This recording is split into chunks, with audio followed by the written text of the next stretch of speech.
Hi friends, welcome to my channel. ఈరోజు మన కిచెన్లో మిర్చి బజ్జీ అండి. ఈ మిర్చిలను చూసినప్పుడు కానీ వాటి స్మెల్ వచ్చినప్పుడు కానీ అప్పుడే తినాలనిపిస్తుంది కదా. ఇలాంటి మిర్చి బజ్జీలను ఎలా చేసుకోవాలో ఇప్పుడైతే వీడియోలోకి అయితే వెళ్దాం. మీడియం సైజు ఉన్న మిర్చిలను తీసుకున్నాను. వీటిని బాగా కడిగి తడి లేకుండా తుడుచుకోవాలి. ఇప్పుడు ఒక నైఫ్ తీసుకొని ఈ విధంగా మధ్యలో కట్ చేసుకోవాలి. ఇందులో గింజలను తీసేయాలి. మన ఇష్టము, గింజలను తీస్తే తీయచ్చు, లేకుంటే లేదు. ఇవైతే కారం అయితే ఎక్కువ ఉండవు కాబట్టి తీయకుండా పర్లేదు. మిర్చిలను పక్కకు పెట్టుకొని ఒక చిన్న గిన్నె తీసుకొని 1 టీ స్పూన్ మసాలా వేసుకొని కొంచెం సాల్ట్ వేసుకొని కలుపుకోవాలి.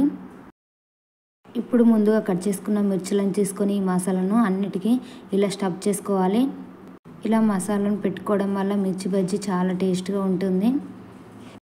ఇప్పుడు అన్నిటికీ మసాలాలు పెట్టేసుకున్నాను. ఇవైతే పక్కకు పెట్టేసుకొని ఒక బౌల్ అయితే తీసుకొని 1 కప్పు వరకు శనగపిండి పోసుకోవాలి. ఇందులోనే ఒక 3 టీ స్పూన్ల వరకు బియ్యపిండి కూడా తీసుకోవాలి. 1 టీ స్పూన్ కారము, రుచికి సరిపడా సాల్టు, ఒక చిటికెడు వంట సోడా కూడా వేసుకోవాలి. అలానే ఒక చిటికెడు పసుపు కూడా వేసుకొని పిండి కలుపుకోవాలి.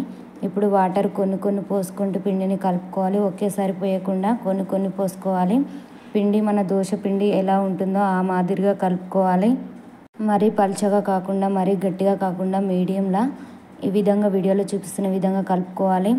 పిండిని పక్కకు పెట్టేసుకొని స్టవ్ ఆన్ చేసి కడాయి పెట్టుకొని డీప్ ఫ్రైకి సరిపడా ఆయిల్ వేసుకోవాలి. ఆయిల్ హీట్ అయిన తర్వాత ఈ విధంగా మిర్చిలు వేసేసుకోవడమే. ఈ వీడియోలో చూపిస్తున్న విధంగా తొడిమెను పట్టుకొని మిర్చిలను వేసేసుకోండి. పిండి అనేది మొత్తం కవర్ అవుతుంది. స్టవ్ మీడియంలో పెట్టుకొని ఈ విధంగా మిర్చి బజ్జీలను వేసుకోవాలి. మన కడాయిలో ఎన్ని పడతాయో చూసుకొని ఈ విధంగా వేసుకోవాలి.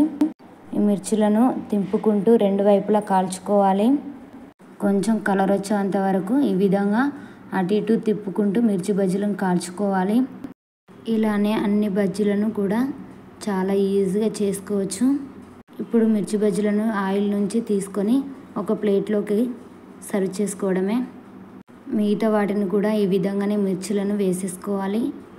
ఈ మిర్చిలను ఎక్కువ వేడిగా ఉన్నప్పుడు వేసుకోవడం వల్ల పిండి అనేది విడిపోతుందండి. మీడియంలో పెట్టుకొని అయితే చేసుకోవాలి. ఇలానే అన్నిటినీ చేసేసుకొని ఇప్పుడు ఈ మిర్చి బజ్జీలో చిన్న ఉల్లిపాయ ముక్కలు కట్ చేసుకొని ఈ విధంగా స్టఫ్ చేసుకోవాలి. మీకు కావాలంటే ఇందులో కొంచెం కారము, కొంచెం కొత్తిమీర ఆకు తురుము, అలానే నిమ్మరసం పిండుకొని ఈ విధంగా స్టఫ్ చేసుకొని తింటే చాలా బాగుంటుంది. కొంచెం మసాలా వేసుకొని తింటే ఇంకా చాలా బాగుంటుంది. ఈ విధంగా వేడిగా చేసుకొని ఇంకా తినేయడమే. ఈ వీడియో నచ్చినట్టయితే ఒక లైక్ చేయండి, సబ్స్క్రైబ్ అయితే చేసుకోండి ఫ్రెండ్స్.